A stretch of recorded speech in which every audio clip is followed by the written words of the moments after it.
condamné pour meurtre au Népal et soupçonné d'avoir assassiné plus de 20 personnes, Charles Sobrage, surnommé le Serpent, fait l'objet du portrait de 7 à 8 qui sera diffusé ce dimanche 5 février sur TF1.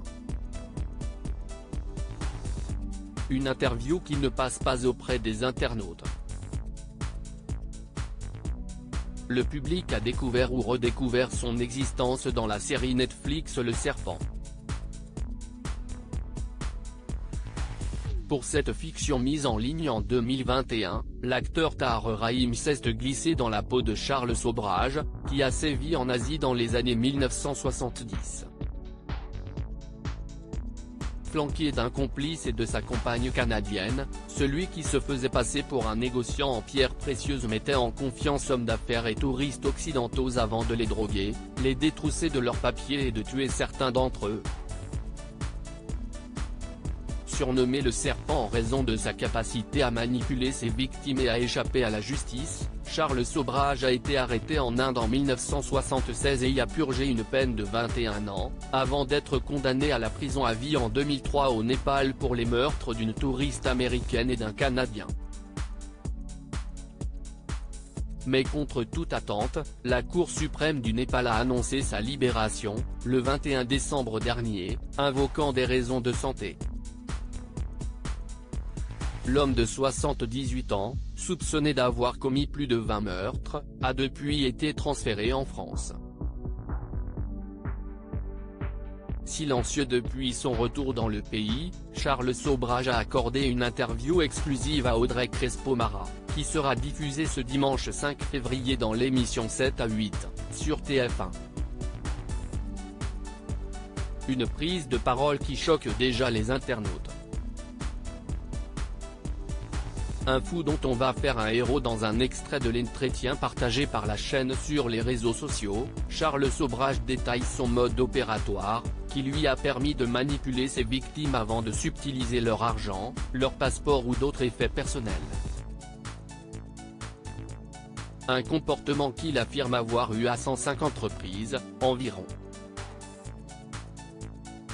Pour autant, le Serpent refuse l'étiquette de meurtrier.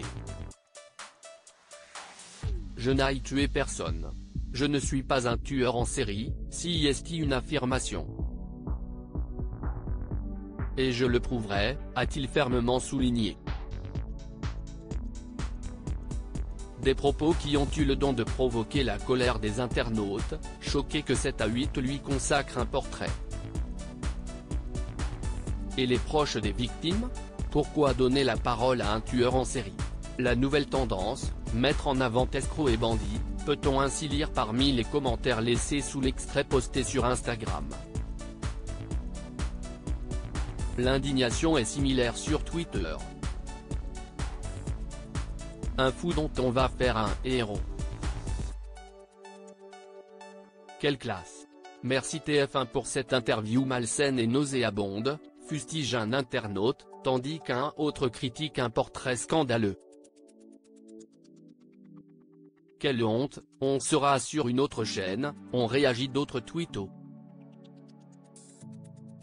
Tahar Rahim méconnaissable dans Le Serpent. Pour en savoir davantage sur le parcours de Charles Sobrage, il est toujours possible de visionner les 8 épisodes de la série Le Serpent, disponible sur Netflix. Tahar Rahim, qui incarne le tueur à l'écran, y est tout simplement méconnaissable avec ses lunettes de vue imposantes, sa longue perruque et ses prothèses faciales.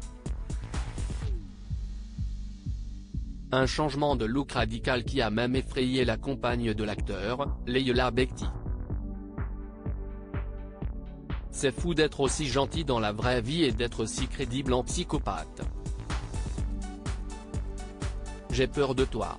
Avait-elle en effet écrit en légende d'un extrait de la mini-série postée sur son compte Instagram. Une prestation glaçante qui a visiblement eu l'effet escompté. Cercle rouge, exclu, on le surnomme le Serpent. L'énigmatique hashtag Charles Sobrage est-il un roi de la manipulation? Un glaçant tueur en série? Après près d'un demi-siècle en prison, il prend la parole pour la première fois depuis sa libération. Télévision, ce soir, à 19h30 @TF1 @Audrey-Crespo. pic.twitter.com/Kakisevroy 7 à 8 7 à 8, février 5, 2023. Info dont on va faire un héros. Quelle classe! Merci TF1 pour cette interview malsain et nauséabond. Zabiche @Zabiche 1, février 3, 2023. Scandaleux. Faire la promotion d'un tueur et ensuite on va s'étonner de l'ensauvagement de notre société. Que fait l'arobase-arcom-fr? Y a-t-il un ministre pour empêcher cette abjection? @e-Duponbiem, @Darmanin, @Elisabeth-Borne, Petrili-Jean Jean Petrilli, février 4, 2023. Vous n'avez pas honte? @TF1. Vous pensez vraiment qu'on doit donner la parole à ce genre de pourriture? Melpomen @Dievouchkalo, février 5, 2023. Quelle honte! Zazupit @Zazupit4, février 3, 2023. Article écrit en collaboration avec 6 médias.